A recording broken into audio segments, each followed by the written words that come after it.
The sun was already setting, and in front of a chair, a guy was standing. Sitting on it was a curvaceous girl who told Yanmu that her brother wanted to buy a car. The protagonist closed his eyes, clenched the paper, and revealed that he had no more money. The woman then stood up and asked what had happened to this month's salary. She advised him to sell all the junk he had so he could give her money. But she soon noticed his pocket was empty and slapped him across the face. While Yanmu was devastated, she called him garbage and asked where he had hidden the money. He then looked at her, laughing, and said she was asking for it again. The girl grabbed a glass of water and threw it on him. What a humiliation. On the other hand, the art was really good. She then called him a loser and asked how he had the nerve to laugh. That lip of his, like a guy who had hit rock bottom, really sold it. He admitted he was trash and had no money left. Then he screamed, saying that just this month her parents had bought a house and a car with his money. Even if he earned $100 million a month, it wouldn't be enough for how much her family wanted to drain him dry. The woman then asked what he meant by her family, and questioned whether they didn't all consider themselves the same family. She said he was cold-hearted and asked why he didn't care about the family.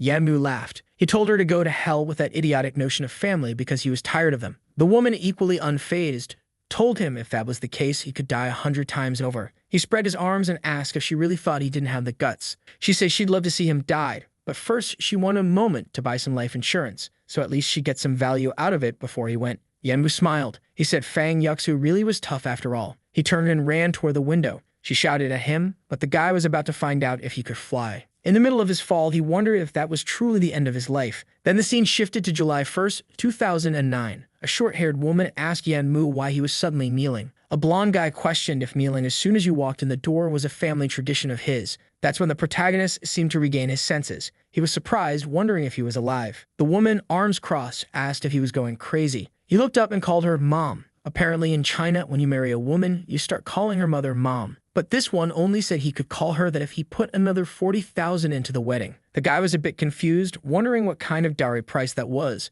Then he remembered it had all happened 8 years ago when he proposed to Fang Yuxu. The price had gone from 40,000 to 400,000, and she asked what he thought about that. Gradually, he got up, saying he thought a lot about it. In his past life, that wretched family had drained everything from him until he died in a pit. He then said he agreed. The so-called mother's eyes gleamed, and she asked if he was really willing to do it, but he shouted that there was no way he'd agree to such idiocy. Now that he'd been given a second chance, he wasn't about to make the same mistakes. The mother asked what he meant, questioning if he really thought her daughter wasn't worth $1 million. Fang Yuxu remained silent. Yanmu asked if the whole family had hearing or mental problems. He had already made it clear he wouldn't spend a cent on this wedding. Yuxu stood up and asked how he could do such a thing, but he replied that she should be arguing with her mother for being sold for $1 million. She made a pained expression and said it hadn't been easy for her relatives to raise her, so they deserved to ask for something. The father then wanted to know what he gained besides a loser brother who only wanted his money. The blonde idiot stood up, demanding to know who he was calling a loser. The father, mercilessly, said it was him who couldn't even earn enough to feed himself. The blonde guy went in for a big punch, but it seemed Yanmu had fought this guy in a past life and wasn't going to act the same way. He smashed the guy's head against the pavement while the mother screamed at him to let Xiaoyu go, who was supposedly family. But Yanmu responded that as long as he wasn't married, none of them were his family. He then turned around and declared that from this moment on, he had nothing to do with any of them. Fang Yuxu asked if their relationship wasn't worth any money at all. Yanmu asked if she had ever wondered how many of his relatives had worked hard to earn $500,000. In his past life, his hopeful father spent everything he had on lottery tickets and ended up winning. With that, he gave $500,000, and Yanmu gave the other half, securing the marriage. That was a man who gave his all. Yanmu then walked out the door, saying all she wanted was someone to support her family, and that someone wasn't going to be him. The next scene shows him already at the same lottery his father had won before. The prize had accumulated to over $100 million. In his past life, at this very moment, he went down and won a ticket with his father. He hoped he could clearly remember this, even though his memories were muddled from the passage of time. He then walked to the counter and said he wanted to buy a lottery ticket. The clerk informed him that the drawing would be held tonight at 9:15 p.m. That's when he glanced to the side and saw his father arriving. His father wondered if he was really seeing his son, since theoretically, he was supposed to be at Fang Yuxu's place. Yanmu noticed that his father looked completely worn out and wondered if he ever had a chance to rest. He hid so his father wouldn't see him. At that moment, his father, clutching a ticket, was praying that if he won, he wouldn't have to worry about the price of his son's wedding. Yanmu swore that from this day on, his family would never suffer again. That's when the system came into play. The novice mission was to win $100 million and build his own industry. He had 24 hours to do this, but 3 hours had already passed, leaving him with only 21 hours. If he failed, he would lose his life. The protagonist was understandably confused. The next scene took him back to his home. Looking at his hand, he knew he had 21 hours left according to this system. Suddenly, he heard a voice asking what someone was doing and telling them to let go. Yanmu recognized the voice as Meng You's. He rushed up the stairs, calling her name and asking what was wrong. MANHWA was a childhood friend, almost like a sister to him. In his past life, her mother had borrowed money from loan sharks, and as expected, things turned grim when they couldn't repay. Both ended up in their graves. MANHWA swore he would protect her in this life. Inside one of the rooms, two men were taunting her, saying she could scream all she wanted because no one would save her. One of them, with an open shirt, mocked her for possibly calling MANHWA, implying he was useless. In the next moment, MANHWA delivered a swift blow to the first guy. He saved her quickly. It was a punch and a hug, a spot and rescue. The blonde guy didn't even know who had hit him. Another man approached from behind, asking if MANHWA was tired of living. But MANHWA easily immobilized his arm, questioning how a gangster could be so bad at fighting. The blonde guy called him a bastard and pulled out a cutter, threatening to kill him. MANHWA, however, stated that he knew they were there for money, warning that if anyone made a move, they'd never get paid. The men questioned if he actually had money. The one in the red shirt scoffed, saying it was obvious he was dirt poor. The blonde then pointed out that the debt exceeded $500,000. MANHWA responded that he would have the money in 3 days. This time, instead of spending $500,000 on one woman, he would spend it on another. A genius move indeed. Another man reminded them of several outstanding medical debts. The blonde warned that if the due date came and they didn't have the money, MANHWA would have to cover his debt.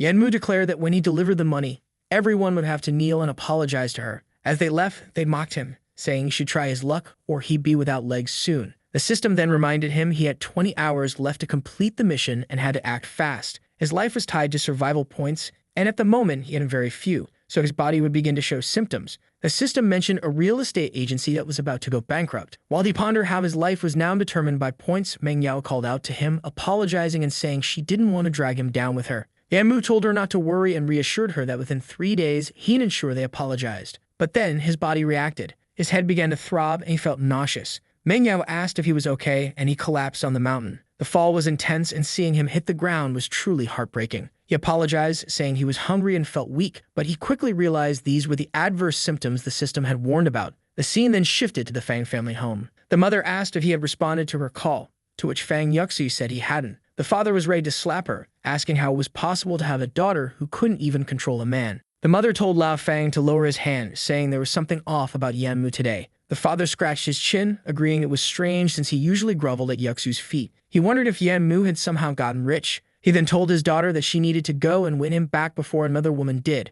The worst thing would be for him to become rich and for her to lose her chance to be his wife. Even the mother began pushing her out of the house, telling her to go and capture that man. No sympathy here for this cursed woman, though Fang Yuxu was now questioning why MANHWA had acted so differently today. Back with our boy, MANHWA was serving some apples to MANHWA when the doorbell rang. She said she would get it, and outside it was, of course, Fang Yuxu. As soon as she saw MANHWA, she demanded to know what was going on. MANHWA asked if he hadn't made it clear that there was nothing between them anymore, or if she was there because her snobby mother wasn't satisfied. Fang Yuxu, however, shouted that it was impossible and wanted to know if he was interested in someone else or if he changed his mind just because they raised the wedding price. MANHWA told her to give up, that anything between them was completely impossible. He said that out of whatever bond they once had, he'd give her some advice. She should leave that house as soon as possible and live more freely. She ignored him, turned around, called him a delicate son of a mother, and swore he would regret it. MANHWA stood there, confused, not understanding what was happening. As far as she remembered, they were close, so how had things turned this way?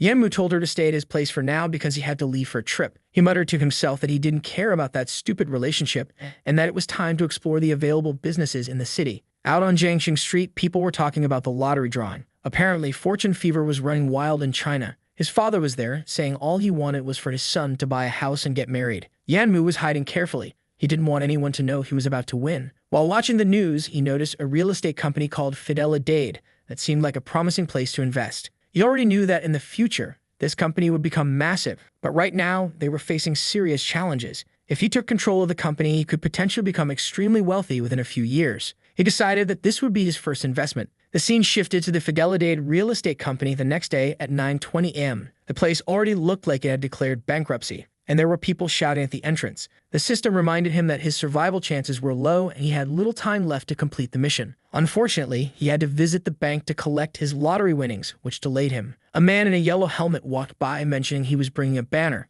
MANHWA asked why everyone was there, and they explained they hadn't been paid for half a year. MANHWA said it was common for payments from construction companies to be a little late, just a little 6 months. However, another person said that usually they could pay at the end, but in this case, the company's boss had fled, leaving the business deep in debt. Clearly, they wouldn't have any money to pay anyone, so they needed some way to get something. Yan Mu, though, seemed excited, asking if the boss really had run away. The man confirmed, saying it was information from the top employees of the company. Yan Mu left excitedly, thanking the guy. His time was limited, but at least his chances of achieving his goal were increasing. In front of a black car, people held up signs demanding payment before leaving. The company, called Fuda, had Kong Ru, a 40-year-old man wearing glasses, as its former owner. A bald man named Libio, serving as his bodyguard, muttered that the dogs were going crazy. He asked Kong why he didn't just hire people to deal with the mess, but Kong replied that letting them bark was better than inviting more trouble. At that moment, Yan Mu knocked on the window, startling the bald man. He had 25 minutes left to complete his mission. Yan Mu opened the car door and entered. He introduced himself to Kong Ru,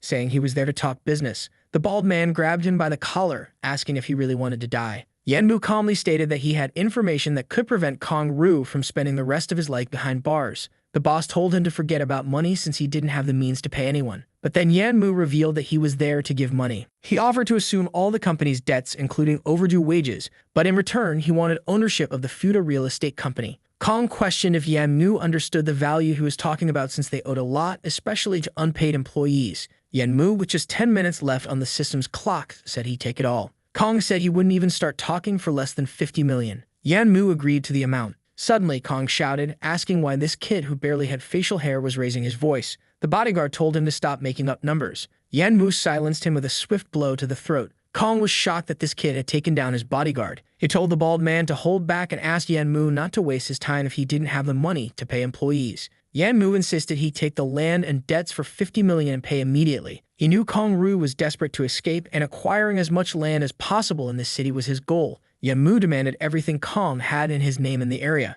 Kong asked if he was trying to make a fool of him. For the boss, getting rid of those properties was urgent. Yan Mu reassured him it was no joke and asked him to name his price. With just 5 minutes left on the system timer, the boss questioned if Yan Mu was serious, while the bald bodyguard thought he was insane. The system warned him again that with 3 minutes remaining, his senses would begin to shut down. Yan Mu confirmed he was serious and asked if the boss had made a decision. He was determined to buy the Fuda company, no matter what happened. The boss then said that if he had at least 20 million right then, they could make the transfer, and he could pay the rest later. The problem was that Yan Mu's hearing had already failed. While it seemed like a foolish situation, Yan Mu cleverly deduced from the boss's mouth movements and gestures that he was likely asking for around 20 million. Kong Ru instructed Li Biao to handle the transfer to Mr. Yan. The countdown continued with only 10 seconds remaining. Yan Mu's vision was fading, and he needed to finalize the deal by pressing his fingerprint. With 6 seconds left and then 4 seconds, the transaction succeeded. However, Yan Mu collapsed at the bank, questioning why the system hadn't announced the mission's completion. His energy was still being drained, and he felt death was imminent.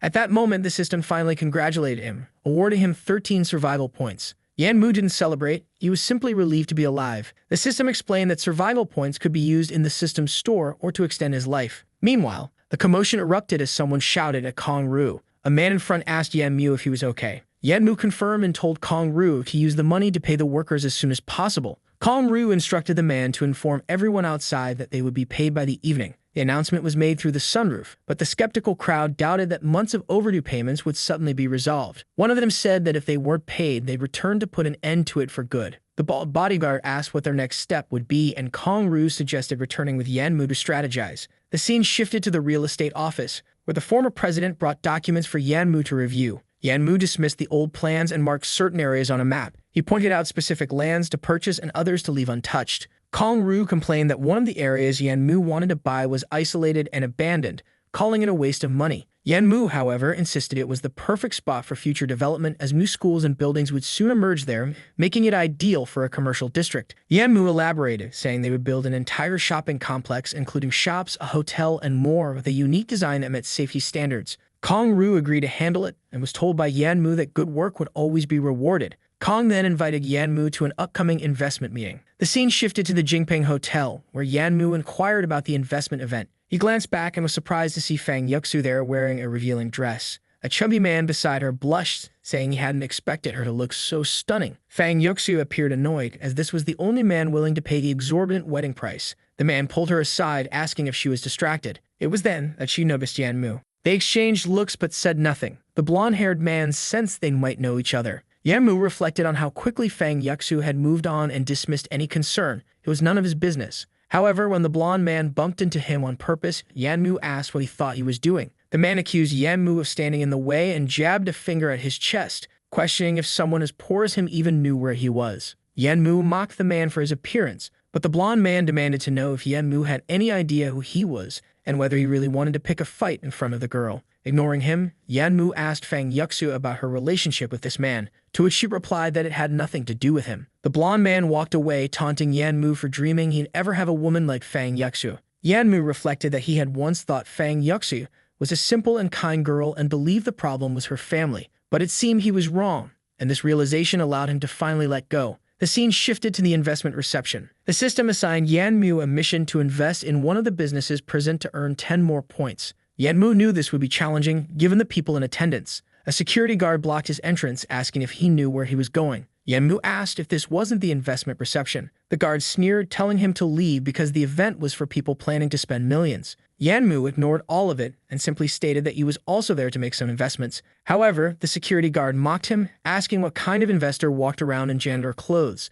Yanmu was not pleased by being judged based on his attire. At that moment, the blonde-haired man appeared and asked if Yanmu was following them. The guard laughed, saying that this kid really seemed lost and was even claiming he was there to invest. The chubby man chimed in, saying that Yanmu needed to learn to invest in himself first. He placed a hand on Yanmu's shoulder, condescendingly remarking that he had energy but couldn't waste it by just chasing after women. He said there was no use in Yanmu getting angry since that beauty would stay in his arms. Yanmu was about to walk past, but the guard blocked him again. At that moment, the chubby man noticed something and mentioned that Brother Kong had finally arrived. Yanmu glanced at Fang Yuxue and asked if she was doing this for money. She claimed it had nothing to do with him, but he pressed further, asking if she was truly willing to do anything for money and degrade herself in such a way. She remained silent and he turned away. Meanwhile, the chubby man asked Kong if his company had recently been acquired. Kong confirmed, and the chubby man mentioned that he too was looking to sell his business, though times were tough. As they spoke, Kong noticed someone else and excused himself, saying he had another person to speak to. He approached Yanmu. The chubby man, now puzzled, wondered why Kong Ru was addressing the young man as Mr. Yan. Fang Yuxu, watching from the sidelines, was equally curious.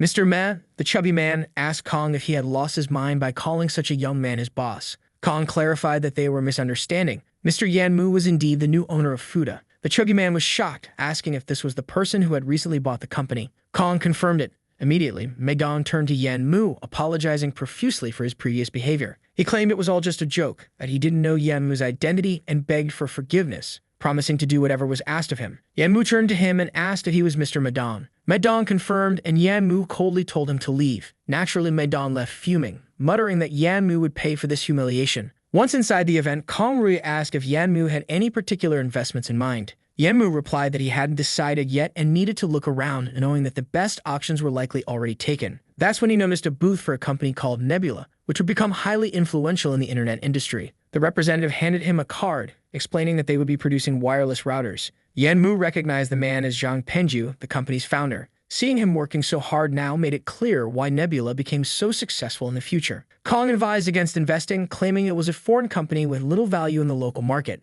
Others agreed, dismissing the idea of internet routers as a distant prospect, not worth investing in yet. Penju insisted that routers were the future, with wireless signals soon becoming essential worldwide. The others scoffed, saying only an idiot would invest in something like that. They argued that such a business shouldn't even qualify for investment opportunities. That's when Yanmu pulled out a card and announced he would invest 15 million in the company. Penju, sweating nervously, asked if he was serious. Yanmu confirmed, saying he was optimistic about their future, confident that with the growth of the internet, Nebula would become a major force. Out of nowhere, Meidong appeared again, shouting for everyone not to listen to Yanmu, calling him a beggar spouting nonsense. He was about to insult Yanmu when Kong stepped in, warning Meidong to be quiet since they were friends, but this would be his last warning. Suddenly, Meidong revealed Kong's plans to abandon the company and leave everyone unpaid. The other investors started whispering, calling Kong untrustworthy. Meidong sneered, saying Kong would be smarter not to be the dog of this kid. Kong began to protest, but Yanmu cut him off, asking Meidong if he truly thought he didn't have 15 million to invest. Meidong arrogantly confirmed, saying he could spot a liar easily, especially one as poor as Yanmu. Yanmu challenged him to a bet. If he could produce the 15 million to invest, Meidong would have to kneel, publicly apologize, and slap himself 3 times. Meidong hesitated, sure Yanmu had no money, but worried about the consequences if he did. Just then, someone interrupted, saying that Mr. Mei was ruining the fun for everyone. It was Tang Ning, the second son of the Tang family, a significant figure, judging by Meidong's trembling reaction. Yanmu knew the Tang family produced materials essential for Nebula's equipment. Since he wants to invest in those guys, it would be perfect if he could get closer to them. Tang Ning asks what's going on, and Mei Dong says they're just having fun, joking around, nothing serious. However, Tang Ning asks if they really think he's an idiot, as he's sure something's going on and wants them to continue. Mei Dong says fine then, they'll make the bet. Meanwhile, Kong asks our guy if he's sure he wants to make this bet. Our guy says he's sure, but the problem is he doesn't know where his card is. At that moment, Fang Yuxu tells him he should just disappear before he embarrasses himself. She thinks to herself that this supposed fortune he seems to have is clearly a lie. Mei Dong grabs Fang Yuxu and tells our guy to stop pretending and just admit he lost the bet. However, it turns out the guy is just messing around. He dramatically pulls out the card out of nowhere. He turns to Penju and says that if he agrees to the deal, he'll make the investment right now. The president obviously agrees and says he'll go get the machine, thinking that despite his shabby appearance, this guy is reliable. Just then, Mei Dong intervened, ridiculing Yan Mu as a beggar and snatching his card, showing everyone it was a basic card. He mocked Yan Mu for lacking a special card if he had such wealth. Yan Mu took back the card, stating they'd soon see who had money. The transaction was initiated, but the machine showed insufficient funds. Mei Dong laughed, calling Yan Mu a fraud. Yan Mu, confused, couldn't understand why his funds were inaccessible. Kong wondered what to do next, and Penju, sensing something was wrong, believed Yan Mu wasn't lying. Mei Dong pretended to be magnanimous, suggesting he forgive Yan Mu and wouldn't demand he kneel. But Tang Ming intervened, asserting that bets must be honored. Kong protested, saying banking errors were possible. Mei Dong, growing impatient, demanded Yan Mu settle the bet. Yan Mu declared that Mei Dong feared he truly had money and wanted to escape. Mei Dong scoffed, claiming he had nothing to fear from a child. He ordered security to force Yan Mu to kneel if he didn't comply. Yan Mu calmly said it was too soon to conclude anything. As tensions rose, Yan Mu disappeared in a blur, taking down 2 guards instantly. Fang Yuxu was stunned, unable to comprehend Yan Mu's newfound combat skills. Even Tang Ming was amazed by how quickly Yan Mu dispatched the guards. Bank officials approached, but Mei Dong dismissed them. Tang Ning insisted the matter be resolved. As the account balance was checked, Mei Dong mocked the notion of Yan Mu having 50 million. Yan Mu confirmed he did, explaining his funds were temporarily frozen pending verification. Once cleared, he'd receive a higher tier card. The news stunned Fang Yuxi and Mei Dong. Yan Mu asked if the transfer could proceed, while the chubby man accused the bank official of being a stooge. The official handed Mei Dong the card, confirming everything was legitimate. Shortly after, he informed Yan Mu his bank issue was resolved, and he'd soon receive a gold card. Enraged, Mei Dong dismissed the significance of Yan Mu's wealth, demanding he make the promised investment. Yan Mu completed the transaction successfully. Kong asked if Mei Dong had anything more to say. Cornered, Mei Dong claimed they'd set him up and refused to kneel. Tang Ning kicked him behind the knee, reminding him to honor his bet. Mei Dong slapped himself, apologizing to Yan Mu, but Yan Mu pressed, saying he hadn't finished everything as agreed. Yan Mu, still maintaining his calm demeanor, suggested to Mei Dong that he might want to tell the truth about the former situation with Mr. Kong's company. Mei Dong, cornered, apologized, admitting that the issues with unpaid salaries were all fabricated. Before leaving, he muttered under his breath that he would eventually put Yan Mu in a coffin. The Nebula founder approached Yan Mu, expressing his gratitude and assuring him that he would not disappoint. The crowd surrounded and praised Yan Mu, while Fang Yuxi was left questioning if he had always been this wealthy. She recalled her parents pushing her to meet Mei Dong that day, insisting she find a rich man as they saw no value in raising her otherwise. Her mother made her usual dramatic claims, saying she wasn't forcing her, but failure would mean the family's extinction. As Tang Ming observed, stating their meeting must be destiny, Fang Yuxu left. Yan Mu earned his points from the system, which then informed him it would take a 10% cut of his earnings. Yan Mu was irritated by the unexpected tax. At that moment, Kong's bald assistant informed them of a new issue. Workers were rioting again despite the transfer of payments. The workers demanded severance, fearing job loss under new management. Kong, unsure of how to handle the situation with projects taking time to commence, asked Yan Mu what they should do. Yan Mu suggested returning to the company to assess the situation. Arriving at Fuda's site, chaos erupted as workers clashed. A helmeted worker pushed a blonde man against the wall, demanding to meet with Mr. Kong. In the commotion, a drill was brandished and, shockingly, used. Someone called for an ambulance as Yan Mu and his team arrived. The injured worker was unconscious, with others shouting about preventing intrusions. Yan Mu calmly asked if an ambulance had been called. The bald assistant confirmed, but it would take 10 minutes and by then it might be too late. One desperate worker kneeled, explaining his daughter was ill and he needed money. The scene stirred memories of Yan Mu's father. Another worker struggled to help, realizing the injured man wasn't breathing. Kong ordered the 2 instigators bound. They smugly claimed they were helping establish order, but the bald assistant scolded them, blaming their stupidity for worsening the situation. Yan Mu, noticing the dying worker, asked the system if he could be saved. The system offered a costly upgrade option to obtain a medicine that might work, but all Yan Mu could access was basic enhancements. The system then proposed another solution, spending 12 survival points to keep the man alive until medical help arrived. The function was one-time use, so caution was advised. Yanmu hesitated but agreed, unwilling to stand by idly. The workers' condition stabilized and the instigators were thrown to the ground. Yanmu, furious, condemned their reckless actions. Realization struck these were the same thugs who had threatened Mangyao earlier. When Kong inquired, they admitted it, revealing that Yanmu was burdened with a debt caused by a neighbor's gambling mother with plans to exploit his sister. Kong, enraged, demanded to know if they had been misusing the company's name and ruining its reputation. Yanmu confirmed Meidong's involvement. Kong acknowledged the connection but assured Yanmu they would handle it now that he was in charge. Without a second thought, Yanmu delivered a swift kick to the blonde instigator's chest, ensuring his actions had consequences. The workers cheered at the sight of Yanmu dealing with the thugs, especially since those two had been harassing them. Finally, the ambulance arrived and the paramedics pushed through the crowd to attend to the injured man. Kong expressed relief that the situation hadn't turned fatal. Unsure of what to do next, he asked Yanmu for guidance. Yanmu stated that their first priority should be calming the workers, but the problem was there was no work available for now. The workers voiced their distrust, complaining that they were always promised payment but never saw results. Yanmu assured them that the company would implement formal employment contracts, making it legally binding to pay them. The workers, many of whom were likely undocumented, seemed cautiously hopeful. Some remarked that they'd heard contracts meant mandatory payments by law, though they were unfamiliar with the details. Kong allowed Yanmu to take charge, noting that without him the company would have collapsed. When Kong asked what should be done about the two thugs, Yanmu said their focus should be on preserving the company's reputation. He recommended covering all medical expenses for the injured worker. Kong promised to handle it, ensuring nothing would be overlooked. Yanmu then left, advising Kong to deal with the troublemakers. Back at Yanmu's home, he wondered if his parents were back yet. Opening the door, he was greeted by a bright sunbeam. Mangyao asked why he was late. He explained he had business to attend to. She inquired if he was working extra hard to marry Fang Yuxu.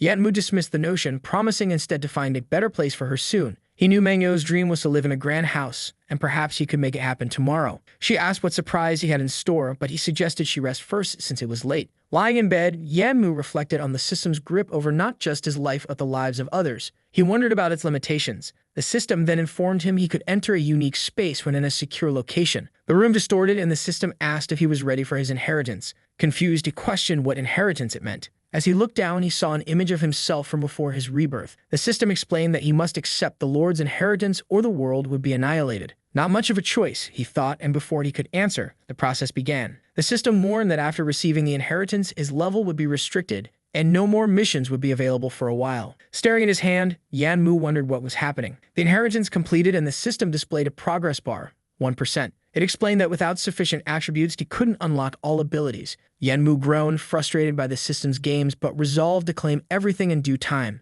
From outside, Mangyao asked if he was tired. He opened the door and saw her standing there. It was morning and Mangyao reminded him that he had promised to take her out. Apologizing, Yanmu assured her they would leave soon. The scene shifted to the streets of Jiangsheng. The two walked and Mangyao noticed Yanmu wore the same clothes as before. She pointed out Fang Yuxu, who was once again clinging to the chubby man from before. Mangyao remarked that Fang Yuxu didn't seem well and asked if something was wrong. Yanmu brushed it off, saying it was her choice and none of their concern. As they continued walking, Mangyao kept asking about his history with Fang Yuxu. Yanmu deflected and they arrived at a property showroom. A saleswoman greeted them, but after hearing Yanmu wanted to see villas, she scoffed, suggesting they look at smaller homes due to their appearance. Even Mangyao was surprised, questioning Yanmu's finances. Yanmu promised to buy her a grand home, which left her in shock. The saleswoman dismissed him, mocking his apparent poverty and suggesting he was confusing the value of such properties. Mangyao, embarrassed, wanted to leave. The saleswoman continued her insults, saying their clothes weren't even worth $200,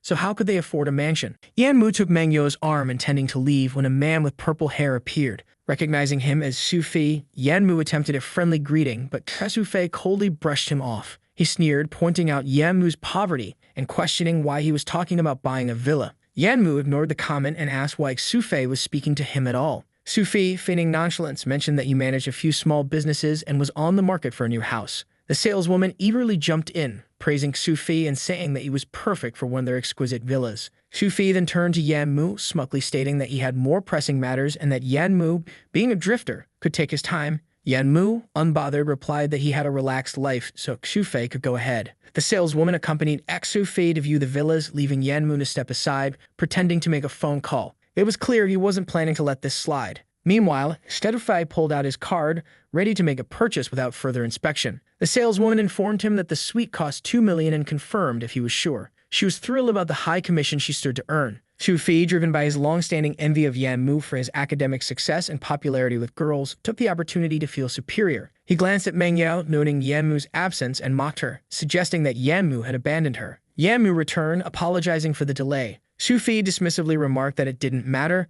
then asked what kind of house Yan Mu intended to buy, mocking him by offering to put his father to work as a laborer. Meng Yao, furious, told Xu Fei to stop trampling on people's dignity with his money. Xu Fei, sneering, retorted that money was the harsh reality of society. Yan Mu calmly asked Meng Yao to settle down, warning Xu Fei that any further disrespect would make him forget they had ever been classmates. Xu Fei, undeterred, prodded Yan Mu's chest, claiming he wasn't in a position to lecture anyone. The saleswoman chimed in, telling Yan Mu he clearly couldn't afford anything and should leave. Xu Fei agreed and called for security. But just then, a well-dressed man approached Yan Mu, informing him that his gold bank card was ready. Another senior saleswoman appeared, asking about the commotion. The first saleswoman complained that a troublemaker was causing problems without being able to afford a house. Yan Mu pulled out his VIP gold card, silencing the room, and asked who claimed he couldn't pay. The senior administrator immediately recognized the card, apologized profusely, and offered her services. Meanwhile, Xu Fei, desperate to maintain his standing, grabbed the administrator, insisting he was a valued customer. She questioned whether he recognized the card Yan Mu held. Xu Fei glanced at it dismissively before realizing it was a super VIP card, not just any bank card. Stunned, he stumbled, accusing Yan Mu of theft before walking away. Yan Mu, having researched property values, asked for prices and was told 10 million each. He confidently handed over his card, announcing he'd buy. The senior saleswoman, now eager to serve, prepared the transaction, but Yan Mu stopped her, declaring that any commission would go to someone else, not her. The administrator then fired the saleswoman on the spot. Xu Fei tried to befriend Yan Mu, suggesting they go out for drinks. Before Yan Mu could respond, security escorted Xu Fei away. Xu Fei pleaded, asking if Yan Mu really wanted him removed by force. Yan Mu reminded him that Xu Fei had just called for the same treatment. Panicking, Xu Fei offered to apologize. Curious, Yan Mu asked the system if it could read people's fortunes. The system confirmed it could, even revealing potential for discovering treasures. Yan Mu considered the strategic use of such abilities. He then noticed a dark aura around Xu Fei and warned him to be careful, as bad luck seemed to loom over him. Xu Fei dismissed it, still begging for reconciliation. Meanwhile, the dismissed saleswoman begged the administrator for another chance, claiming her father's illness would worsen without her job. Meng Yao, feeling sympathy,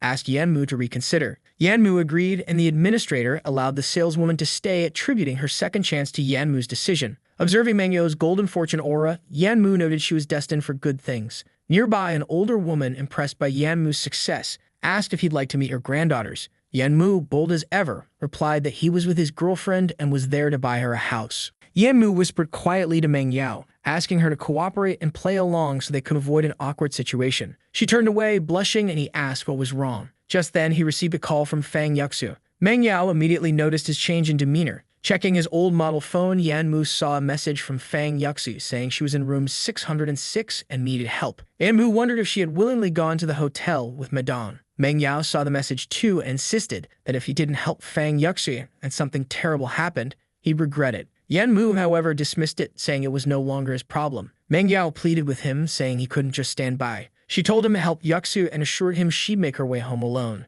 Reluctantly, Yan Mu ran off, telling Meng Yao to be careful. The scene shifted to room 606, where Madong was making lecherous advances on Fang Yuxu, commenting on her figure with disgusting remarks. Fang Yuxu demanded he stay away from her, but Madong grabbed her wrist, reminding her that it was her family who arranged the meeting, so she had better comply. He began tearing at her clothes, claiming she'd already promised to spend time with him. At that moment, the door opened. Yan Mu entered, holding up his phone and announcing that everything was recorded. Madong, shocked, lunged for the phone, but Yan Mu kneed him in the stomach, causing him to collapse and retch. Madong threatened Yan Mu, claiming he'd still have his way with Fang Yuxu and send thugs after him. Yan Mu responded by slamming the phone against Madong's ear, demanding he repeat himself. Madong, undeterred, called Yan Mu a worthless loser who would never have any woman. Yan Mu delivered another harsh kick, finally silencing him. Turning to Fang Yuxu, who was complaining of feeling overheated and weak, Yan Mu realized she'd been drugged. He carried her to the bathroom, placed her in the tub, and told her to call if she needed anything.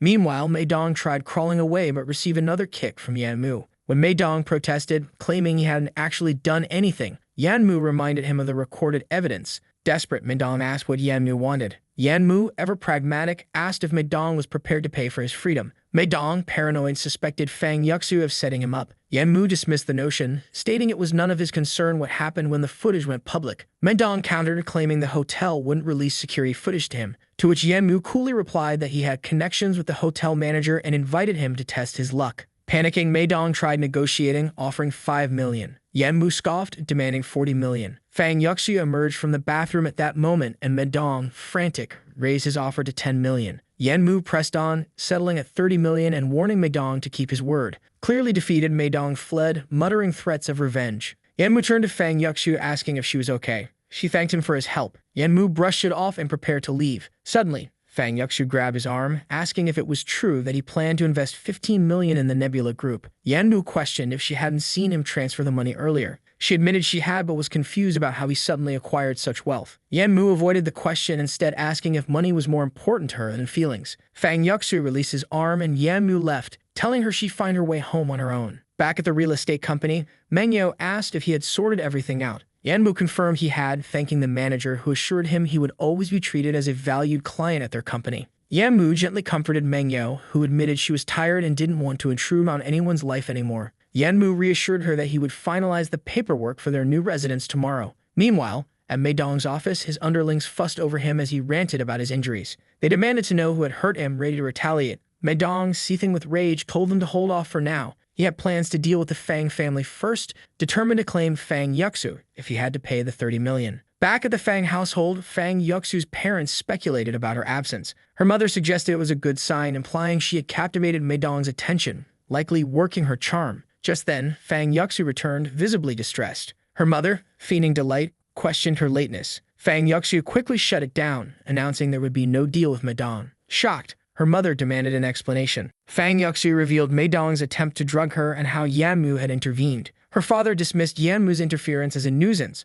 while Fang Yuxu, noting his change, mentioned Yan Mu's recent investments and real estate acquisition. Her mother, eyes lighting up at the prospect of the wealthy son-in-law, insisted she rekindle the relationship. The scene shifted to an internet cafe where a young man engrossed in a game of Crossfire impressed his friend, who suggested a casual match. A bystander encouraged them to make it competitive, wagering a pack of cigarettes. The gamer, consumed by his addiction, agreed. He lost terribly 3-20 to the newcomer, who casually suggested he relax. Forced to pay up, he grumbled about his bad day, only for the tension to escalate when he encountered a group outside, leading to a punch in the face. Though seemingly unrelated, this interlude highlighted the gritty reality surrounding Jiang Qing's youth. Back at Yan Mu's home, he considered spending survival points to unlock more abilities, including enhanced perception of others' fortunes. Frustrated at the slow pace of earning points, the system, with biting sarcasm, reminded him that life was tough. It suggested he could even improve his appearance with points. Contemplating this, Yan Mu's thoughts were interrupted by another call from Fang Yuxu. He reluctantly answered, only to hear her mother's voice, sweet-talking him into giving the family access to his wealth in exchange for reconciling with Fang Yuxu.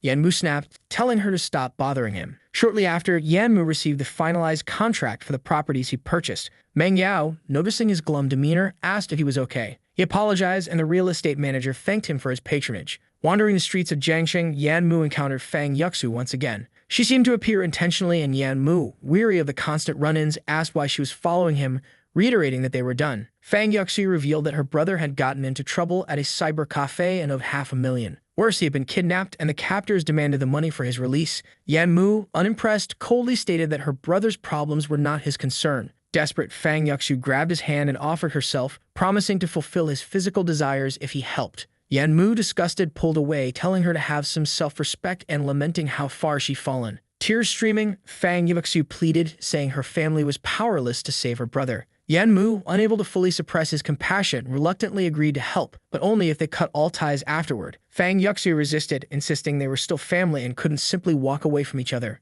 Yan Mu, visibly exhausted by the entire situation, told Fang Yuxu's brother that if they were truly family, there was no need to continue the conversation. Meng Yao, who was growing increasingly frustrated, accused Yan Mu of being cold-hearted, insisting that Fang Yuxu was truly suffering. Yan Mu, unmoved, simply stated that her problems were no longer his responsibility. Meng Yao paused, commenting that he wasn't always this unfeeling, and that she didn't understand what had gone wrong between him and Fang Yuxu, since their relationship once seemed solid. Yan Mu thought back to the pain and betrayal of his past life. Despite his internal struggle, he was resolute. Getting involved again would only bring more trouble. He told Meng Yo to head home while he checked out the internet cafe himself, determined to end the matter once and for all. At the cafe, Fang Yuxiu's brother was held captive, surrounded by thugs demanding the ransom. When he tried to argue, they laughed and threatened violence unless his family paid up. Outside, a guard tried to stop Yan Mu from entering. Without hesitation, Yan Mu punched him, knocking him to the ground. Once inside, the thugs recognized Yan Mu, wondering why he had come. Calmly, Yan Mu declared that there were too many of them, so he needed a boost. He swallowed a strength-enhancing pill,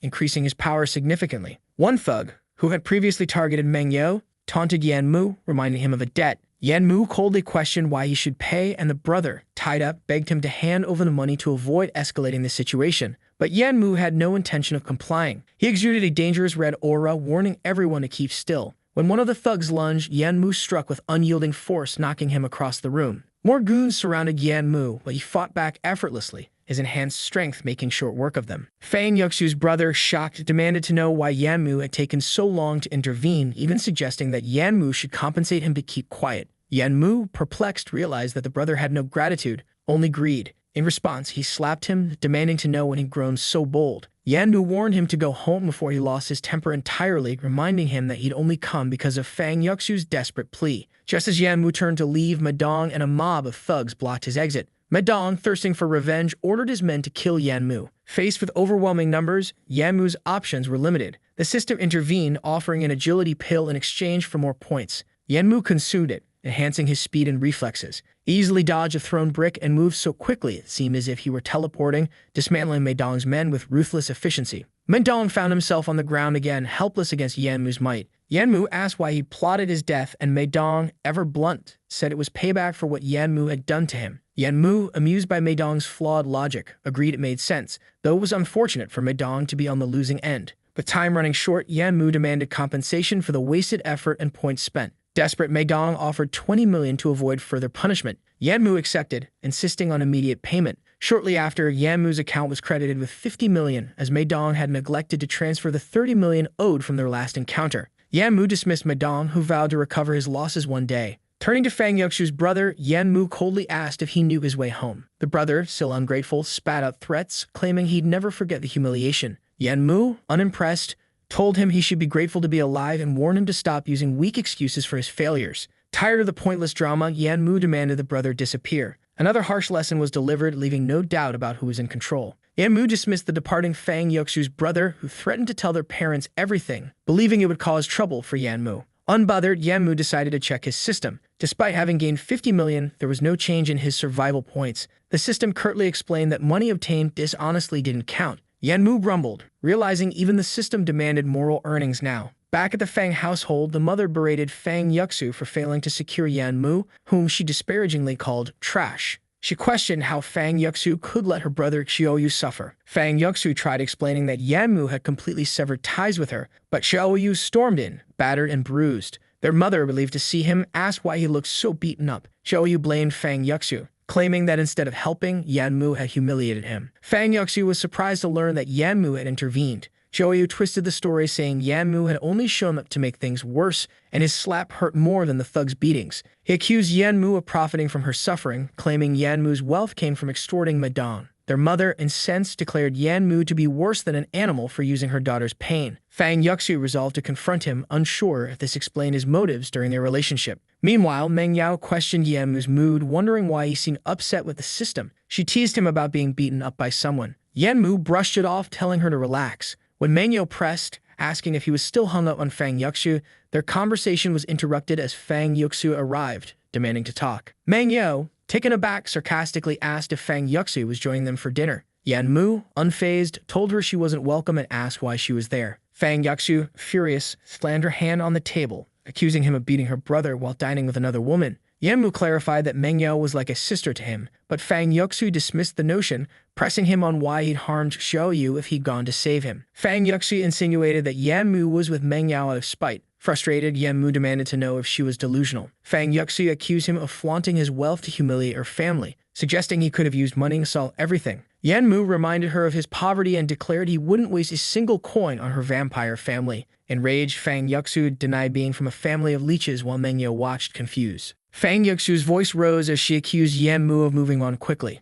Yanmu told her to shut up, questioning why it bothered her so much and pointing out her obsession. He warned that if she kept believing her brother's lies, there was no need to talk again. Fang Yuxiu lashed out, claiming Yanmu had always used her for money and tried to slap him, but he caught her wrist. He reminded her that their relationship was over, and she needed to stop acting irrationally. Breaking free, Fang Yuxiu vowed he would regret this. Meng Yao, bewildered, asked if Yanmu and Fang Yuxiu had truly broken up. Yanmu confirmed it, suspecting Fang Yuxiu's behavior was a ploy to regain his attention. Meng Yao, seeing Yanmu's goodness, wondered why Fang Yuxiu treated him so poorly. Yanmu reassured her with a smile, encouraging her to eat so they could head home. The scene shifted to Nebula Group's office, where the president thanked Yanmu for his investment. Yanmu reviewed a project proposal, finally feeling optimistic about a promising development. However, while looking at the papers, Yanmu asks why the man is choosing to use low-quality materials. The president explains that they tried using high-quality materials, but the profit margins were too low, and people were refusing to cooperate. Our boy comments that this will be a big problem, but Penju says that at the start, they just need to pass the test, so there is no need to produce many. Yanmu agrees and suggests focusing sales primarily on communication companies. Penju is surprised he hadn't thought of that before and sees it as the best option to sell to them, especially since they constantly transmit signals. He only comments on the material, and our protagonist tells him to relax, saying he will find someone to secure what they need. Back on the streets of Jiangsheng, he spends a lot of time there. Looking at the card, he knows the best thing would be to form a partnership with the Tang Company, but he has no idea how or why they would cooperate with Nebula. That's when he looks to the side and sees a man grabbing a girl by the hair, telling her to shut up. He quickly recognizes her as the girl who humiliated him at the real estate office, and it seems she's now working as a waitress. Some other men approach and demand the man let the girl go, or they will call the police. But man, in this city, everyone seems ready to stir up trouble, because out comes another knife. Then the savior of girls who humiliate him arrives, grabbing the man by the arm. The man warns that the Lord is interested in this woman, so it would be best not to interfere. Oh boy, it's Medong again. He can't see a girl with two big assets at this age without causing trouble. Our boy then begins to slightly twist the man's wrist and asks if he's sure he wants to continue. The desperate man immediately yells for him to let go, saying it hurts too much. Our hero finally releases him, warning that it would be best if he's never seen there again. The coward runs away, and the girl thanks our protagonist. He asks why she is working there instead of at the company, and she explains that it's her day off and she's taking on extra work to help pay for her father's surgery. Our boy then asks if she knows Madame. She says that Guy has been trying to offer her some kind of support, but she has always refused, and if it weren't for him today, things would have gone badly. Our boy acknowledges this and tells her to rest, thanking her once again. With that, she leaves. He takes out his phone and tells the bald guard to keep an eye on Madame, who should be at the hospital at this moment. The coward is there with Fang Yuxiu, telling her he arranged everything she wanted so she could stay a little closer. She mentions that Yanmu must have fallen into their trap and that the fun part is just beginning. Meidong asks what they will do if things go wrong again. She simply tells him to shut up and obey because she's the one helping him with his revenge. Besides, there's no need to worry because Yanmu is deeply in love with her. Soon he would soften up and show up to apologize.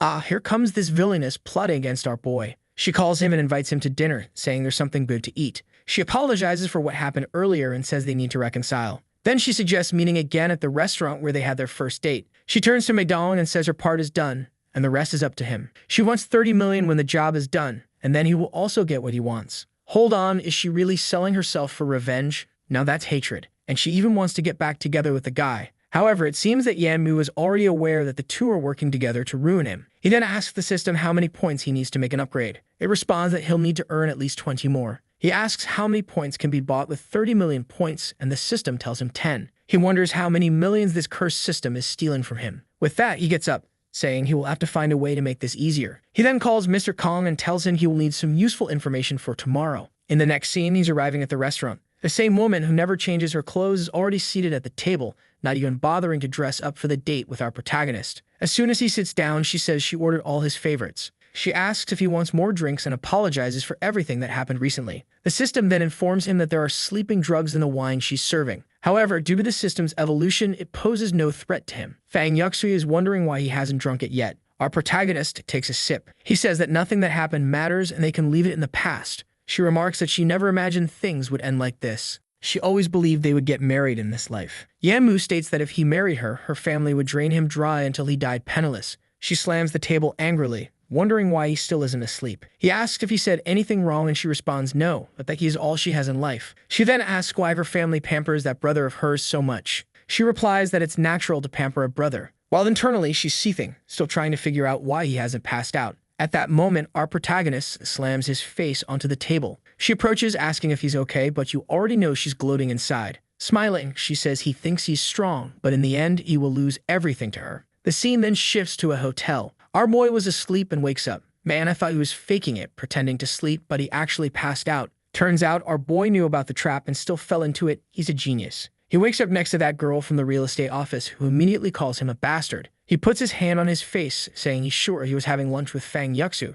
So how did he end up there? The girl, however, claims that he was the one who messaged her, telling her to show up, and she never imagined she'd be treated worse than an animal. She runs away, saying she was wrong to think he was a good person. But the rascal is smiling, saying that if they want to fight him, he's ready to play. Did he do it on purpose? Or did he mess with her while pretending he wasn't? Or maybe nothing happened, and he just slept, who knows? The scene then changes to a cafe. There are Fang Yuxu, Madong, and then the last fool arrives. She tells Fang Yuxu she did everything as instructed and the images are on her phone. Fang Yuxu thanks her, tells her she can leave, and says she will get a call when they need her again. But she warns her to keep those photos safe, as the plan could change. And of course, if she loses them, it won't be good for her father, who's in the hospital. Madong compliments Fang Yuxu, saying he never imagined she could be this cruel. She replies that Yan Mu is the ungrateful one and everything she's doing is just taking back what was supposed to be hers. Madong says the 30 million will be worth it, and if the plan works, he has nothing to complain about. She then tells him to hurry because it's time for Yanmu to pay for what he did.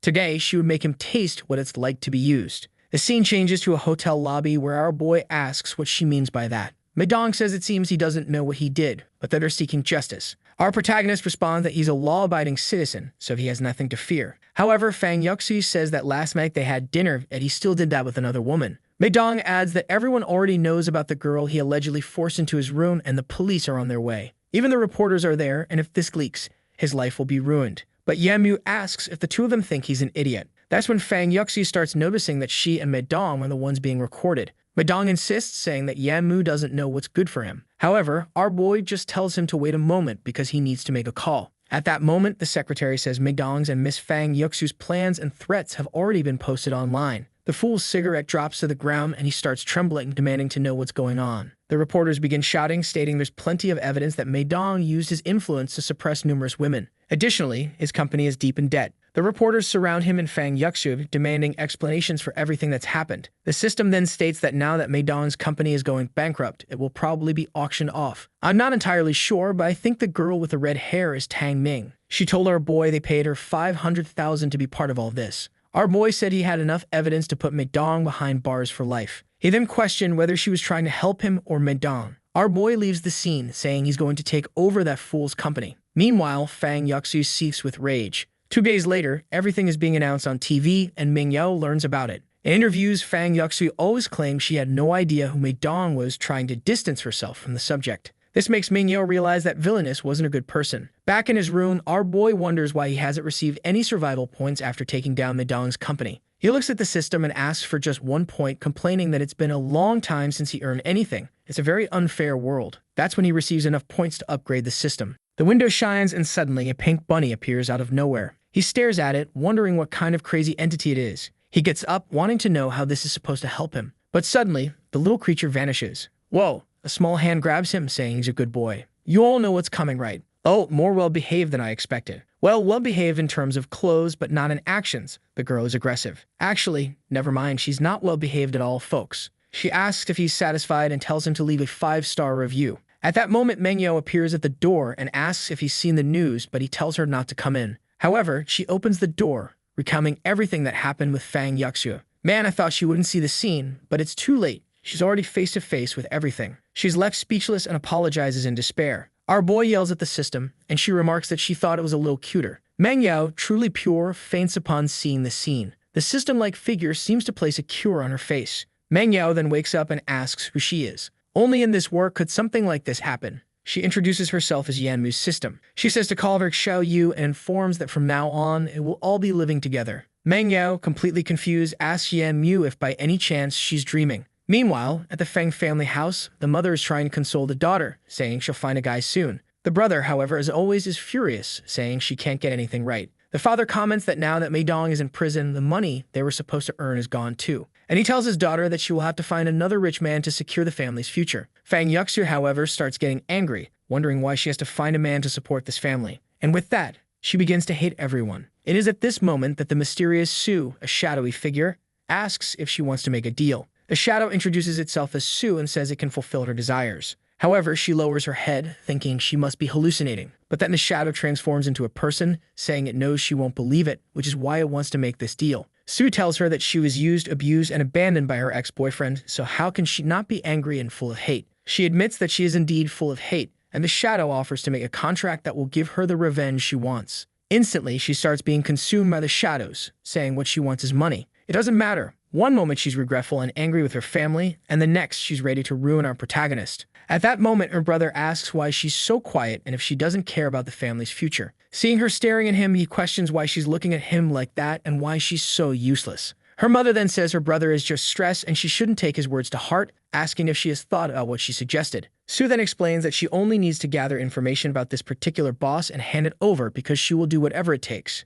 Even her mother is startled by how motivated she has become. Let's see who the boss is this time. It can't possibly be Madon again. Back at Yanmu's house, he explains everything to Meng Yao. Apparently, he really did explain everything since she's talking about time travel. Man, he already spilled everything. No holding back. Xiaoyu, however, warns that time travel comes at a high price. For example, Yanmu is now obligated to complete missions for the rest of his life or he could die at any moment. Suddenly, Yanmu gets up, saying he has something to take care of. The two girls are curious and ask where he's going. He explains that he's just going to meet Mr. Tang to check out a car. With that, Xiaoyu gives Meng Yao a kiss on the cheek. Is this going to be a forbidden romance? Oh no. Actually, she used some kind of devilish magic and poor Meng Yao fell asleep. Yanmu grabs her arm, asking what she did. She explains that she altered Meng Yao's memories because it's not good for her to know everything. At least the system seems to know what it's doing, because if left to this madman, he'd tell everyone. However, he lost his survival point for doing so and is frustrated. But she doesn't seem to care much. And the fool falls to the ground, thinking he can hit the system and have the power bounce back to him. She even jokes, saying it seems the system has a few bugs. She then tells them to hurry and check out the car. But our boy says he feels like going alone. However, she explains that if they stay too far apart, she'll suddenly teleport to his side. Already imagining the scare Tang would get, he realizes he has no choice. Man, this little system is sometimes pretty friendly. The scene shifts to a shop in the city. Of course, they bought some new clothes for her, and our boy asks why she seems impatient. She simply says she's thinking about the best way to improve his skills. But after a moment, she says there are only ordinary people around, so why worry about fighting skills now? Xiaoyu warns that eventually he might encounter people who aren't ordinary. Suddenly, Mr. Tang appears, greeting them. He apologizes, saying they were a bit late. Then a man approaches Zhang and asks if this is the level of the city of Zhang. His name is Liu Zi, and he's the young master of the Liu family. Yanmu immediately asks who this jerk is, but actually he already knows who this guy is from his past life. Tang pulls Liu Zi's hand away and introduces him to our protagonist. However, Liu Zi doesn't seem too happy with Tang and questions his behavior. What's going on? He just pulled your hand off his shoulder. Tang turns and says he had something to resolve today, but even so, he insisted on coming along. Ah, quite the couple, aren't they? Our boy then interrupts, saying he didn't realize it was Mr. Liu. For a second, he thought he was Tang's driver. Obviously, the fool is seething with rage, asking what this is all about. Our boy apologizes, saying it was unintentional and extends a handshake. Liu agrees, maybe thinking he hasn't seen much of the world, which is why he judges people this way. However, some energy starts flowing towards Liu Zi, and Xiaoyu notices he was absorbing luck. She hugs our boy and asks when he's going to see the car because she wants to watch a movie with him later tonight. Our protagonist invites Tang to take a look at the cars too, and he agrees, but he doesn't like the fact that the two are walking ahead of him. This guy has some mental issues. Tang turns around, saying that the city of Jiang really is too small for so many people, so he might as well leave. But he's furious at being overshadowed by the protagonist. The relationship dynamics here are really peculiar. Liu Zi says if he wants, the Tang family could disappear overnight. But our boy approaches and asks what would happen if everyone found out that the Liu family produces fake wine. The fool is immediately frightened and asks how he knows. Our boy simply walks away, saying it doesn't matter, but he should know that he has that information. With that, they leave while talking about the car. Meanwhile, Liu Zi swears he will make Yanmu disappear from this world. Night falls, and our boy is thanking Mr. Tang, who also thanks him for helping to get rid of Mr. Liu Zi. With that, Tang leaves, saying he will consider the possible cooperation with the Nebula group. That's when Xiaoyu says she needs to have a serious conversation with our boy. She explains that the seeds have infiltrated this world. He's just as confused as we are, so she clarifies that the seeds come from another spacetime and can grant humans abilities. They incubate powers similar to what he receives. He demands to know what she's talking about and asks her to explain properly. She then says that the seeds will compete for the spacetime, which currently has no master. Eventually, the planet would become a purgatory. Our boy is still as lost as we are, trying to understand what this masterless spacetime and seeds business is. Explain it. woman. She explains that this place is without a master because when he traveled back in time, the entity controlling everything disappeared, and apparently survival points wouldn't be enough to maintain the stability of this place. She reveals that Liu Zi has a parasitic seed that allows him to drain luck from others when he comes into contact with them. Ah, now it makes sense why he loves clinging to Tang. He's still confused when suddenly he receives a call from his father. He asks what's up, and his father says they have a guest at home and asks when he will arrive. Our boy replies that he just finished work and is on his way home. The scene shifts to the family home's parking lot, and in the next scene, he's already at the door. His father, of course, asks why he has a little bunny on his shoulder. He says he found it on the street and thought it was so cute that he decided to take it. Suddenly, a girl named Shou Zhu grabs the bunny, saying she wants it because it's adorable. Our boy thinks that apparently the event from his past life is happening much earlier. At that moment, his uncle and the girl's father, Yan Zhuang, appears, saying that our boy is as energetic as ever. The protagonist's mother asks if he remembers his uncle and cousin. Our boy replies that for some reason, he can't remember them, while internally questioning if these bastards are here again because of the 500,000 lottery winnings. Yan Zhuang immediately mentions seeing him arrive in a luxury car from the window. Our boy lies, saying that the car actually belongs to his boss, who asked him to deliver it again tomorrow. The uncle, however, continues to praise him, saying that if the bosses trust him this much, he surely has a bright future. He mentions hearing that he's friends with the boss of the Nebula Group. Our boy simply responds that they know each other but aren't close. However, the uncle keeps buttering him up, saying that knowing the boss of a company means he has endless potential. Then the uncle mentions he has something else, and the father tells him to go ahead since they're all family. The deceitful uncle then claims it's great news about an investment that would bring great profit. The annoying child is stretching the system bunny's face, and the protagonist's father says they don't have money to invest, so it's better not to bring it up. But the uncle says not to worry. If they invest 100,000 this month, next month it will become 150,000 with no risk. The poor knave father already asks his wife if they shouldn't at least invest 20,000. But the sneaky uncle suggests that since they made some good money, maybe they should invest 300,000 to earn even more. He turns to our boy and asks him to help convince his parents because the project is really good. However, our boy simply says to drop the idea. If they only came to talk about investments, they might as well leave now. And the bunny gives him a playful punch in the face. The uncle, annoyed, says he's offering a great chance, so why is he acting this way? Even his father scolds him, wanting to know why he's treating his uncle like that. The uncle complains, saying that even if he doesn't want to make a lot of money, there's no need to ruin his parents' financial chances. The father tells him to relax, they'll think about it. However, our boy warns his father to stay alert because he hasn't spoken to this uncle in over 10 years. It's clear that showing up out of nowhere like this is no good. But the uncle slams the table, saying that if it weren't for their family situation, they would have already invested much more and wouldn't have even offered this opportunity. Our boy then asks him to pass on the project number so he can take a look, and if he can't do that, he should take his daughter and leave. The uncle hesitates, saying it's an internal and secret project, so no one can know about it. Our boy asks if by any chance a man named Yan Wuxu got involved with the girlfriend of a boss, and now they need 300,000 or he'll be killed. The uncle, trembling, asks how he knows. The daughter throws herself away, screaming that the bunny is biting her. The father goes to check, and she says she wants to eat rabbit meat, so they should kill it today. Man, being Chinese, you know they might just want to cook it. He immediately tells the bunny it's going in the pot. But as he approaches, he gets a nasty cut.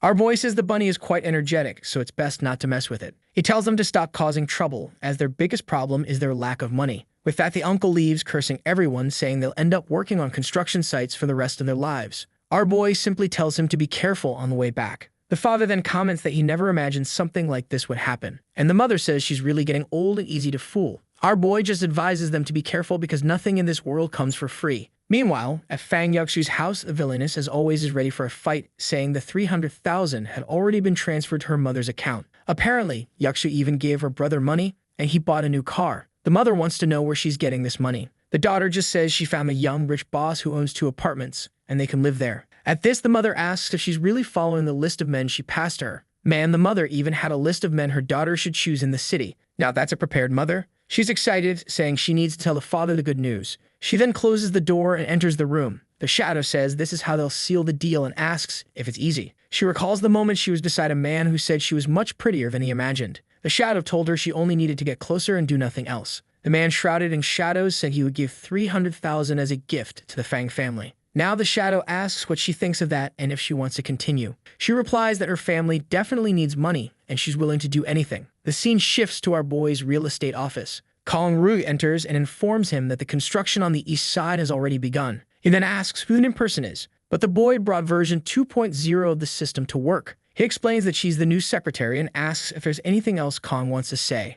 Kong hands him a notebook saying someone is interested in buying Meidong's company for 100 million. Yanmu finds it strange as there had been no prior interest, yet suddenly someone is willing to pay 100 million. Our boy tells Kong to handle the negotiation but warns that it's not that important. He knows that with the city center's relocation in a few years, that place will lose some of its value, though it's still valuable at the moment. Kong then mentions there seems to be a black market auction happening tonight. Our boy asks what kind of auction it is, and Kong explains that it involves Feng Shui treasures. It seems there will also be spiritual items, but unfortunately, they don't have the money. Yanmu tells him not to worry and just asks where the auction will take place. The scene shifts to the streets of Tay. Man, we changed locations for once. Our boy comments that it doesn't look much different from a regular commercial street, so is this really the black market auction? Meanwhile, Xiao Yu says she wants to go shopping. At that moment, an old man, who doesn't seem suspicious at all, appears and asks if they're there for the auction. Yanmu wants to know how the old man knows this. He responds that they look completely lost and offers to show them the way but warns them to be careful, as young people often get tricked here. Our boy thanks him and apologizes for the inconvenience.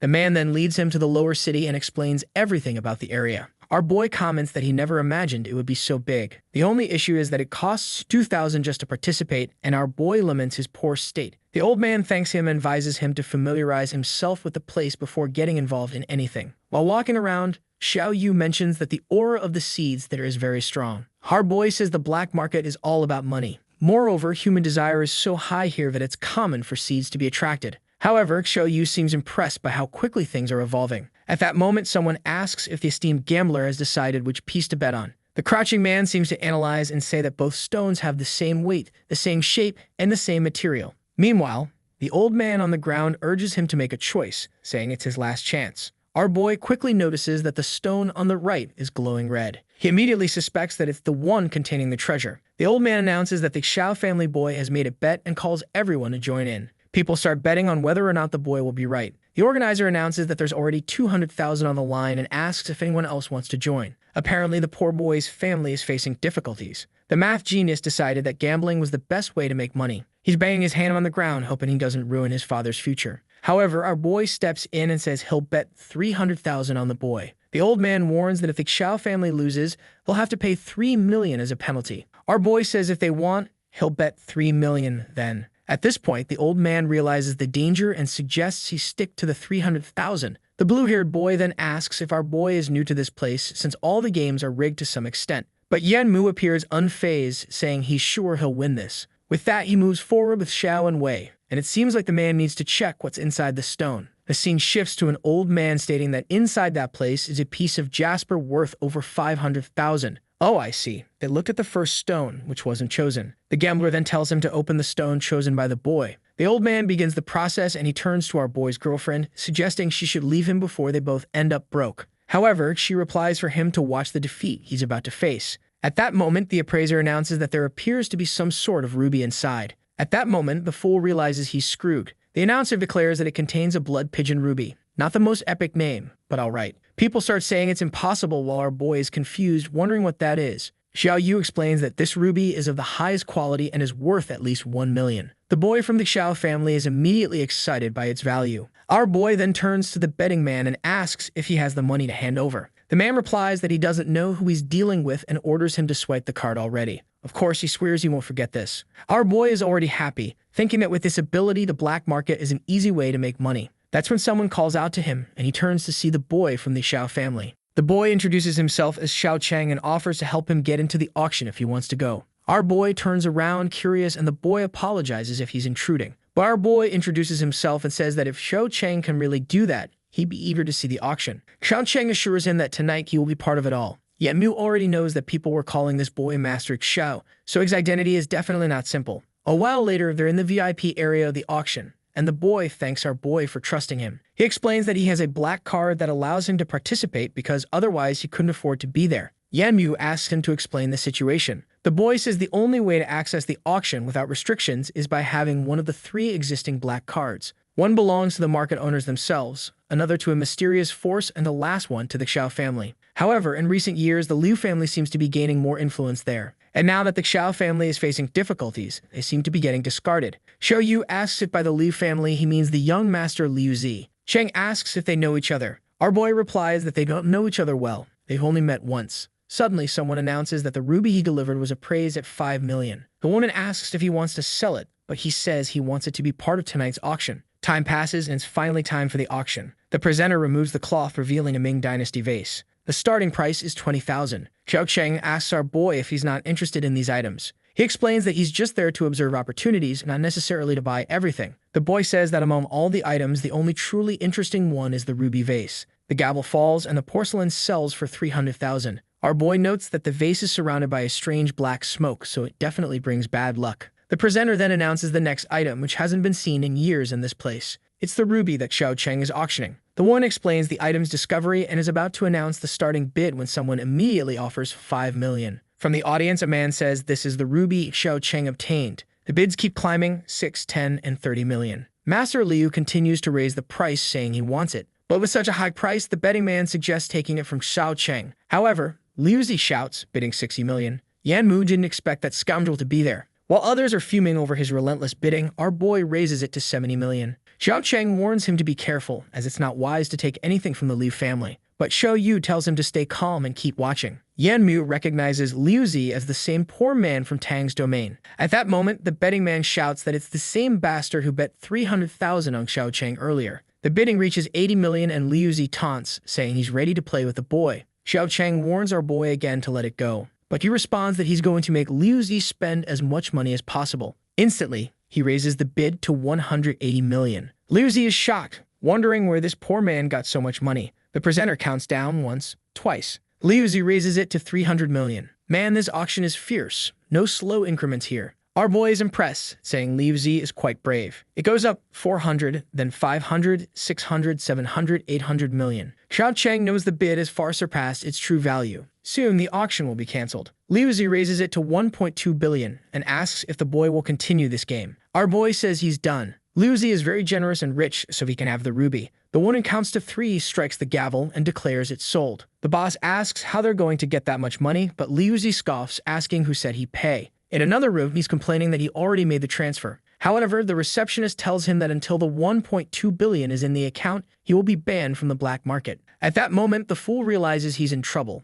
Liu Zi wonders why his usual strategies aren't working today. The Shadow of Luck tells him that the man he's playing against has a power greater than his, preventing him from altering fate. The receptionist informs him that because the sum is so large, he has 3 days to gather the money, and in that time, the ruby will be reserved for him. He pretends to agree, claiming it must be an issue with his bank, and that he'll return soon. Meanwhile, on the streets of the black market, Xiao Cheng thanks our boy for everything. Our boy replies that he didn't do it for him, he already had issues with Liu Zi. Xiao Cheng reveals that Liu Zi seems to have a scheme for paying very little for things he wins at auction. Our boy asks how that's possible, but Xiao Cheng says he doesn't know, it's affecting the entire black market. That's when Liu Zi appears, mocking Xiao Cheng for having a good eye but no skill. He threatens to make our boy's life miserable, and Xiao Cheng warns that it's best to leave because Liu Zi could really harm them. But Yan Mu steps in, telling him not to worry. The fool wanted to help, but Xiao Cheng tells him to let our boy handle it. Liu Zi prepares a punch, calling Yan Mu brave for being the first to provoke the young master. But he takes a punch to the chin before he can react, with our boy dismissing his threats. Strangely, something happens to our boy's power levels, and Xiao Cheng has no idea what just occurred. The seed inside Liu Zi starts to panic, declaring that the attack failed and urging him to kill Yan Mu. The fool is losing his mind, demanding to know where he got the courage to strike him. Yan Mu calmly states that the power Liu Zi relies on lacks any physical form, proving that he's weak and afraid. The villain retorts that once our boy dies, he'll take everything he has. But Yan Mu is already kicking him in the stomach, questioning how he dares to speak when he's so weak. The seed pleads for Liu Zi to flee as his power is being drained. Liu Zi asks how Yan Mu can devour this entity and who he really is. Yan Mu is confused by the question. Liu Zi smirks, hinting that Yan Mu's angel hasn't told him the truth about everything. He tries to make an offer, but takes another kick to the stomach from our boy, who declares that he's in no position to negotiate. A desperate spirit urges Liu Zi to escape, saying he's already lost half his power. Oddly, Xiao Yu's powers also seem to have vanished. Oh, actually, Yan Mu has absorbed them all. Liu Zi decides to run, warning Yan Mu that next time he'll destroy him. Xiao Cheng hesitantly asks what just happened. Our boy isn't feeling well. He has no idea where this power came from or what's happening. Xiao Cheng asks if he's okay, and Yan Mu says it's best to leave quickly. That's when the bunny pulls on his pants. It tries to explain that it has been with him for a long time, he just hadn't noticed. Xiao Cheng reassures him, saying he won't reveal the secret, since he's seen many strange things as a child too. He tells our boy that he sees great talent in him, and that if he ever wants to become a treasure analyst for the Xiao family, just let him know. but Yanmu explains that he's a businessman and unfortunately can't come to the black market often. The friend thanks him and says it's fine. He'll bring him another gift later. Our boy hands him a card saying to reach out if anything comes up. Not only is Xiao Cheng a good person, but he knows that this guy's family will rise to dominate the city again. Xiao Cheng directs him to follow an alley that leads to which street? Of course, Jiangcheng, the only street in the entire city. Yanmu asks Xiao Yu to explain everything that happened, but a system message shows that she can't respond to any commands at the moment. He gets up, wondering if she can't even talk. Seeing she remains unresponsive, he places her on his shoulder, realizing they'll need to go home. 3 days pass and she still hasn't recovered. The system is undergoing updates. Considering the conversion rules and the money he's been earning, he estimates he's accumulated another 12 survival points. He calls Meng Yao. He finds himself in front of a mansion, and she says he seems excited about the house. He downplays it, saying it's nothing special. As long as she can live comfortably, that's enough for him. She looks up, saying she'd love to own a place like that one day. But here come the duo, Fang Yuxi and her beloved Su Fei. It looks like the boy is drained and exhausted. Our boy asks what they're doing there, and Meng Yao is speechless. Xu Fei then accuses him of leaving a good woman like Fang Yuxu to be with a high school girl. Our boy chooses to ignore him and pulls Meng Yao away. However, Xu Fei shouts, asking what's the deal with him trying to buy Madong's company. Our boy responds that he sold it as soon as he bought it because a company like that only brings bad luck. At that moment, Meng Yao asks what this business about having a company is, and our boy explains that he won the lottery and bought it recently. Meng Yao then says she now understands why Yuxi has been more interested in him lately. Our boy tells her not to worry about it and to just ignore those people if she runs into them in the future. However, he notices that Su Fei has a deathly aura while Fang Yuxu has a different kind of aura. Meng Yao then pulls out 2 amusement park tickets and asks if he wants to go with her. Our boy agrees, saying it's a good chance for both of them to relax a bit. The scene shifts to the amusement park, where she's talking about roller coasters. She keeps talking about the scariest rides, and he wonders when she became such a thrill seeker. They hand a plush toy to the bear mascot and walk around chatting about the park. But wait, who's this person in the bear costume? Does anyone remember her? Or hold on, blue hair, isn't this the girl who worked at that real estate office? Maybe not, because she's remembering the boss scolding her about delivering some papers. Our boy then plays a ring toss game and lands all 10 rings perfectly. He wins a panda plush and the game vendor praises him, saying he looks like a pro while begging him not to return. He gives the panda to Meng Yao, who says she loves the gift. But then he notices the girl in the bear costume being pulled away. Even costume workers aren't safe. These people are relentless. Meng Yao calls out to the girl, and our boy asks if she knows her. She explains that the girl was her senior, 2 years older, and talented in music. But after graduating, she never heard from her again. Broad daylight doesn't know boundaries. Someone tries to silence the girl. Meng Yao tells them to stop, but our boy advises her not to get involved. He asks her to hold the bunny and approaches the men, demanding they release the girl or he'll call the police. The man with blue hair asks who he thinks he is to meddle in their business. Our boy introduces himself as Lei Feng, clearly making up a name. The man slaps his phone away and asks if he has a death wish. The others carrying the girl say they'll have to deal with this troublemaker first. They step forward, telling him to stop playing the hero. Meng Yao tries calling the police, but a vendor warns it's pointless. They've been doing this all week and always flee before the police arrive. Meanwhile, our boy is dodging punches and feeding them back with precision. The last fool tries sneaking up behind him but gets a kick to the face as our boy twists his body skillfully. Wow, this guy is touch-starved, clinging to him like that. He receives an elbow to the face from his troubles. Our boy then picks up the girl in the bear costume, telling her not to move, though she's barely conscious enough to do so. The police arrive and ask what's happening. After Meng Yao explains, they find themselves in the hospital. Our boy has to recount the entire situation. He then asks the police why that area is being used for human trafficking by someone called Boss Hu. The truth is, he knows all about it from past life events. The officer explains that Boss Hu owns an entertainment company and is suspected of drug trafficking as well. That's when the girl in the bear costume wakes up, saying she has proof. She shows a piece of evidence she stole from the company where she was often locked in the basement.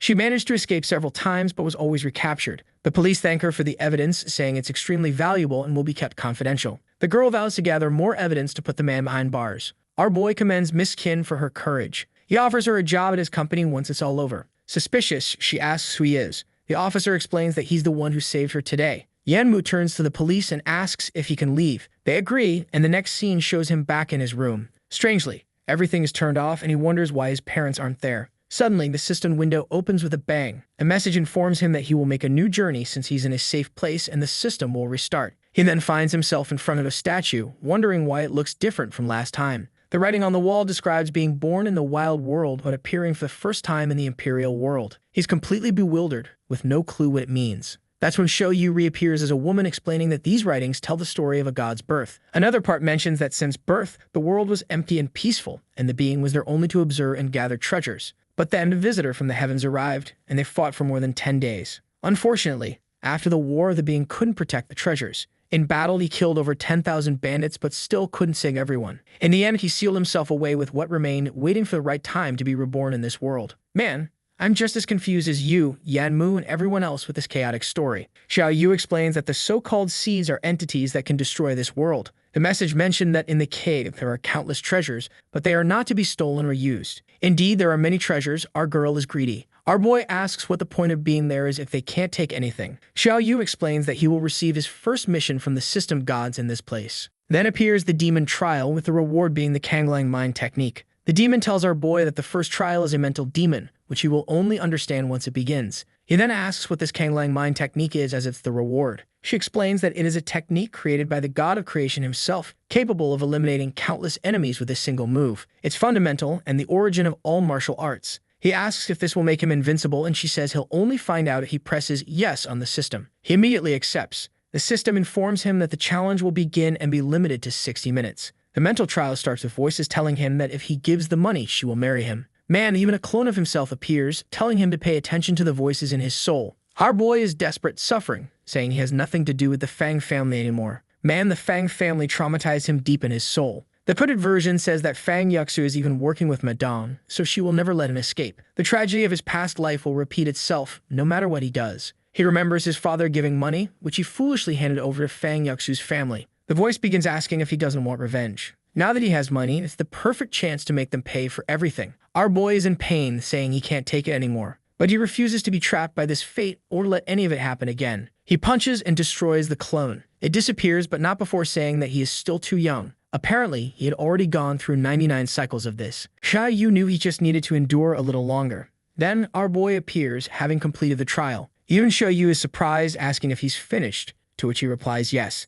The only strange thing is that he doesn't see an option to collect the reward. Suddenly, he is surrounded by an aura and appears to receive the Kanglang mind technique. There's something about 9 forms, 6 techniques, and 4 Cs, totally incomprehensible. But one thing is clear, it's powerful. Even he doesn't fully understand it, but he feels as if he's known it since birth. I think he glimpses memories of the god's movements, seeing how he slaughtered thousands of enemies. Then Xiao Yu tells him that time is running out and it's time to leave. Man, they're teleporting back home already. What's going on? Oh wait, actually they were already home. They were just in another world and have now returned to reality. Heh, I'm losing it. He notices his attributes have risen to level 24 and he's gained 2,000 survival points. Xiao Yu admits she has no idea what happened. It might be related to his breakthrough. He credits the system, but she reminds him that the rules are set by the gods. With that, she leaves the room saying she's going to sleep. Something catches Yanmu's attention. He bends down and picks up a book from the floor. He sits down to examine it, knowing that the gods never give him anything for free. He recalls that in the memories he saw of the god, the man seemed obsessed with martial arts.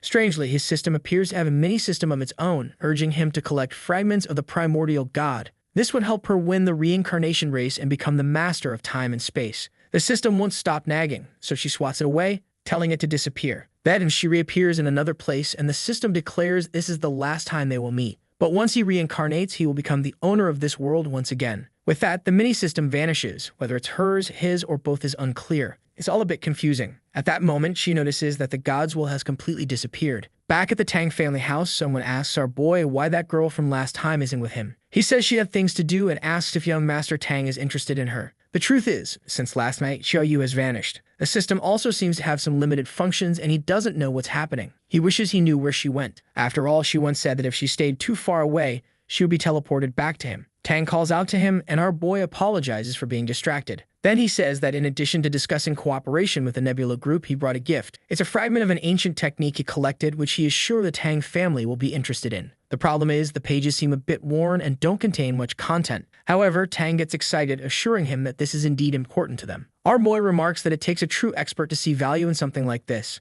Then Tang asks if he practices martial arts because on that day he fought impressively. Our boy downplays it, saying he only knows how to defend himself a bit. Tang tells him not to worry, as long as Nebula Group's demands are too large, the Tang family will support whatever is necessary. Our boy gets excited. It seems Tang is truly focused when it comes to martial arts. In the backyard, Tang shows him where he usually trains and tells him to come at him without holding back. Yan Mu, however, says he's only been practicing for a short while and asks Tang to go easy on him. But Tang charges at him immediately, saying they'll start now. He throws a punch and our boy blocks with his elbow. He grabs Tang's arm and Tang is impressed by his quick reaction. Wow, is he about to get knocked down? But he's not that bad. He manages to stay on his feet. Yan Mu praises Tang's skills, saying he's better than expected. Tang responds that he's not bad either and urges him to keep going. Man, are these guys forming a deep bond or what? What's up with this chemistry? A few rounds later, both are exhausted. If this were a romantic subplot, I'd make a joke, but I'm too intimidated by these two already. Tang addresses our boy as Mr. Yan and tells him not to be so formal.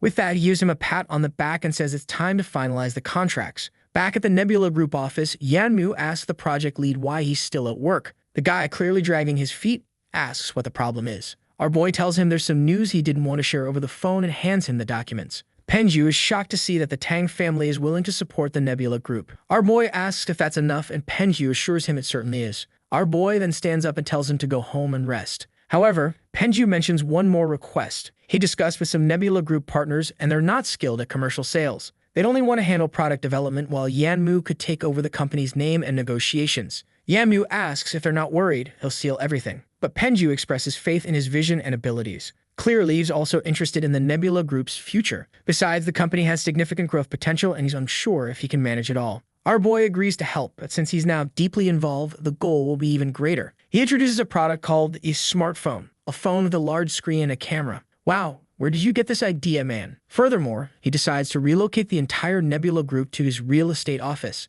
Back at the building, our boy is exhausted from all the work. He opens the system, and as usual, it's just status updates. Only a month has passed, but his consumption of survival points has increased dramatically. He tries to access the system store but receives a message saying he doesn't have enough authority. He knows the points should be increasing, but ever since Xiao Yu disappeared, everything vanished with her. However, he's sure she isn't a bad person, so where did she go? Then she appears in the window, asking if he missed her. He turns to her with a stern face, questioning why she's back. She says she just needed to confirm a few things and is now back. With that, his 2,333 survival points return to him. Meanwhile, down below, people are shouting to call the police. There's a girl threatening to jump. Yan Mu tells Xiao Yu they should leave quickly before they cause a scene. But Xiao Yu, with her keen nose, already senses the presence of a seed. Turns out it's not her who's jumping. It's another girl on the rooftop trying to find out if the world is flat, and I'm pretty sure it's not. Our boy rushes up, saying he's going to save her and tells someone to call the police. The problem is, she's on the 30th floor and the elevator would take too long. He seems to recognize the girl as Zhen and wonders why she's at the Fuda building. Up there, she's shouting that she'll kill them all. When Yan Mu opens the door, she turns, saying that all murderers deserve to die. He slowly approaches, saying he can help her. He gets close enough to grab her, but she turns and tells Yan Mu not to feel guilty for anything. Then she jumps. But of course, our boy grabs her arm, saving her. The girl is limp, thinking she disconnected from life. At least she passed out, and he lays her down. However, the knife she had is smeared with ketchup. He wonders if she was trying to fool someone. Then the crazy Zhen wakes up, saying she wants likes for this video. That helps Mamoru make more juicy content for his viewers. Activate the cheeky little bell, and I'm out.